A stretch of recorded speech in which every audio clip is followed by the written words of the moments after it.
kapuso, tapos na po ang pageant. Dead man na tayo sa diet. Dahil siguradong mapapakanin kayo sa ituturo kong dish. Mga Mars, ready na tayo for my version of pork tonkatsu. Okay, first things first, dapat meron kang pork loin. Parang ganito. Available po siya sa supermarkets and very easy to find. Next, ang gagawin mo is i-dip mo ang pork sa flour. Actually, feeling ko Play-Doh siya. Very, very easy.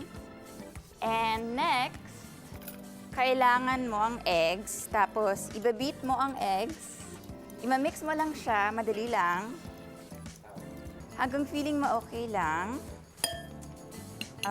Tapos yun, ididip mo ang pork na puno ng flour into the eggs. Siyempre, dapat malinis yung kamay mo dito kasi you'll be working with your hands. Next, we have the breadcrumbs that you once again mix into the pork. Oh, ayan na siya. And then, siyempre, to add flavor, dapat meron tayong salt and pepper. So, ito pa yung salt. Ayun. Tapos, ito po yung pepper. Okay. See, very simple lang, madali lang. Okay. You can also add salt and pepper sa flour kung feeling mo mas madali yun. And then you will put it into the pan.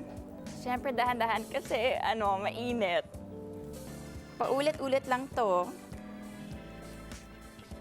Ayun. Salt and pepper.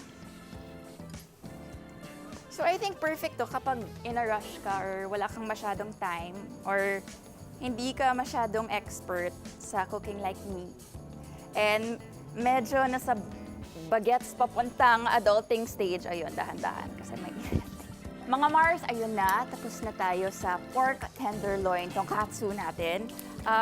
After 5 to 7 minutes at kapag nakita nyo na medyo golden brownish na yung kulay, pwede mo na i-drain yung oil bago mo i-serve.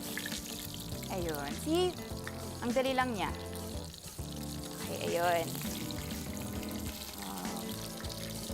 And pork. And syempre, para maganda ang presentation natin, dapat i-decorate mo natin yung plate or medyo iayos. Kasi feeling ko minsan, mas magiging masarap yung pagkain kapag maganda yung pagkain. So, syempre, kailangan din natin yung vegetables because we need a healthy and complete meal. And dapat siguro feeling healthy din tayo.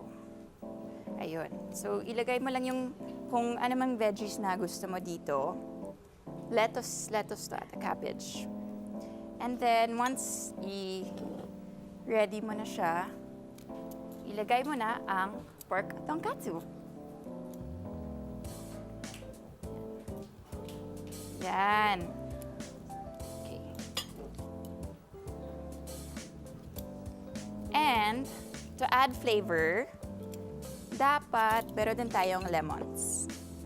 So, ayun. Tapos, pwede mo ilagay yung lemons dito sa side. Alam niyo ba that during the Victorian era, kung gusto mong ipagyabang ka na mayaman ka, all you need to do is plant lemon trees. Lemons are considered very rare during those days, kaya naman ang mga mayayaman lang nakaka-afford ito. So kapag may lemon tree ka sa bakuran, you are considered one of the elite.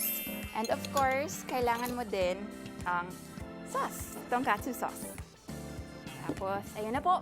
Ito na po ang aking pork tonkatsu.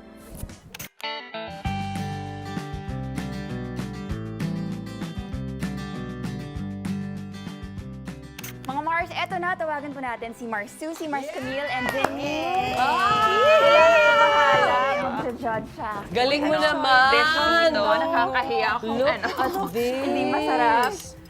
Ayun nga, kalimutan ang bilhin para sa Thank you kusina so natin, much. chopsticks. Meron ba? Ay, may chopstick! Ay, Tara! Aray, bet mo ba mag-chopstick, Ikaw babe? gusto mo ba, Mars, mag-chopsticks? Kutsara Okay ka na lang. dyan. Sige. Uy, na-excite ako dito. Oo nga, Tikman tsaka na yung may natin. pasos na drizzle lang sa ibabaw, sakto lang, sakto lang. Fairness sa akin. Yan! In fairness talaga. Yeah! good one. Approve na. Pati yung sauce panalo. Thank you, Thank you. Thanks, Laura. Sarap. Super. Welcome. Ayan na, Salamat din tips sa on how welcome sa to akin. take care of our skin straight from our emergency expert. That's up next dito lang sa Mars!